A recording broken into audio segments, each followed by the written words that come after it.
Guys, आज हम Gauss के नियम के द्वारा एक समान आवेशित गोलीय कोश के अंदर विद्युत क्षेत्र की तीव्रता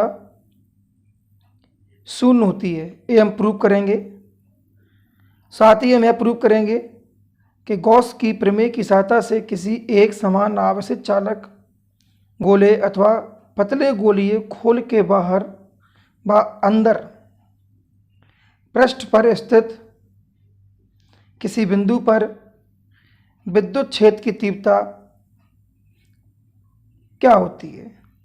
तो मेरे कहने का तात्पर्य यह है कि ये क्वेश्चन तो मोस्ट है ही, और इस क्वेश्चन के द्वारा हम 3 क्वेश्चन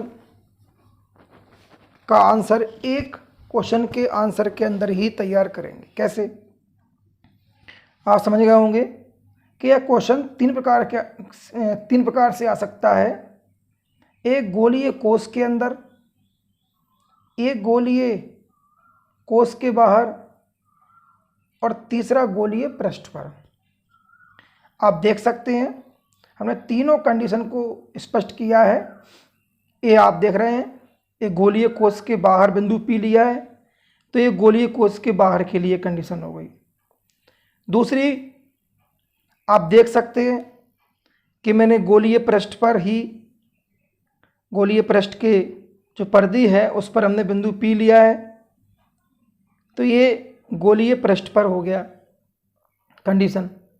तीसरा, आप देख सकते हैं कि जो मैंने बिंदु P लिया है वो गोले के अंदर लिया है। तो इस तरह से एक क्वेश्चन 3 प्रकार से पूछ सकते हैं वो, और मैंने तीनों को एक ही क्वेश्चन में समझाने की कोशिश की है। और क्वेश्चन कोई भी आ जाए 3 प्रकार से, अगर आप इसका आंसर लिखते हैं तो ये आंसर तीनों प्रकार के क्वेश्चनों के लिए एकदम सही रहेगा। अब यहाँ पर आप देखें कि मैंने एक गोलीय कोश लिया है।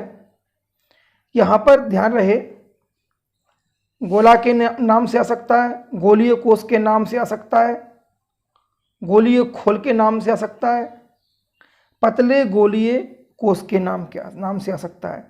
ये 3 प्रकार से क्वेश्चन पूछ सकते हैं वो।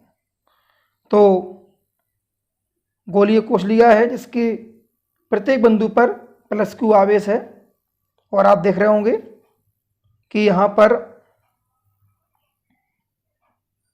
जो गोलीय पृष्ठ है उसके बाहर हमने एक, दिख रहा होगा आपको, उसके बाहर हमने एक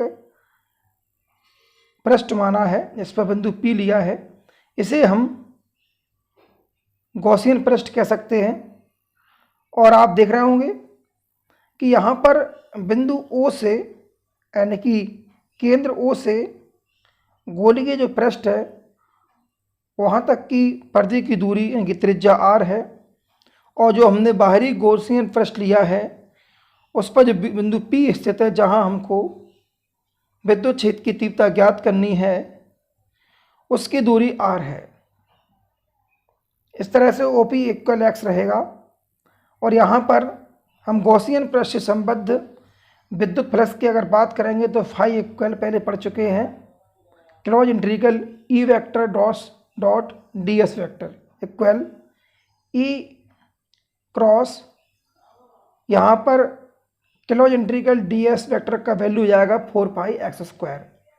पहले हमने 4πr² पढ़ा था, यहाँ पर r का वैल्यू x हो चुका है।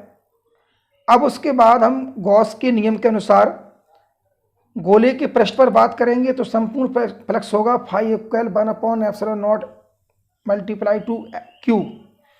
तो इक्वेशन नंबर फर्स्ट और इक्वेशन नंबर सेकंड की तुलना करेंगे तो हमें E multiply to 4πx² equal 1/ε0 multiply to Q प्राप्त हो जाएगा।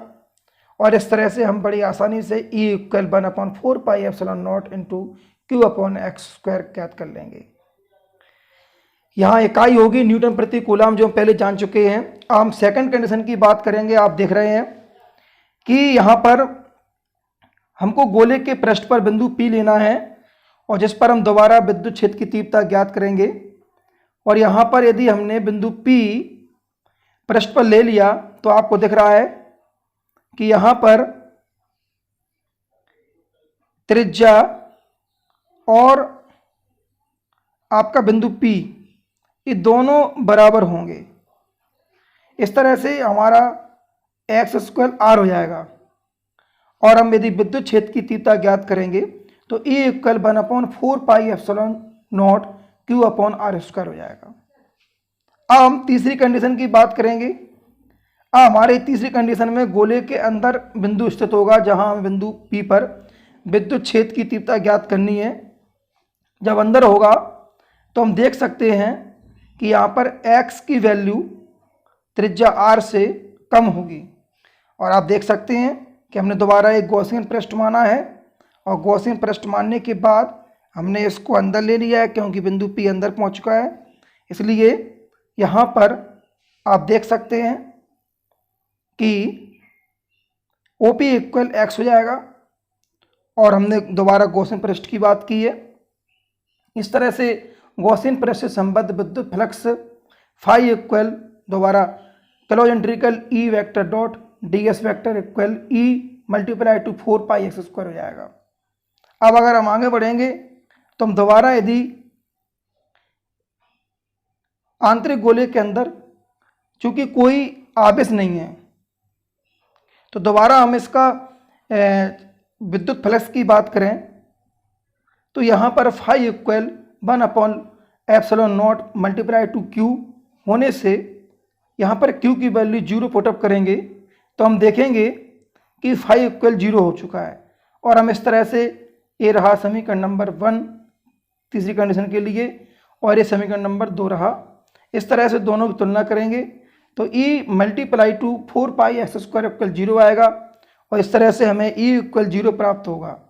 तो यहाँ से हम स्पष्ट कह सकते हैं कि विद्युत क्षेत्र की तीव्रता एक समान आवेशित गोलीय खोल के अंदर प्रत्येक बिंदु पर शून्य होती है। जबकि अगर हम बाहरी पृष्ठ पर बात करें तो बाहरी पृष्ठ पर अधिकतम होती है और बाहर खोल के केंद्र से दूरी के वर्ग के व्युत्क्रमानुपाती होती है। इस तरह से हमने तीनों कंडीशन स्पष्ट कर दी हैं। धन्यवाद।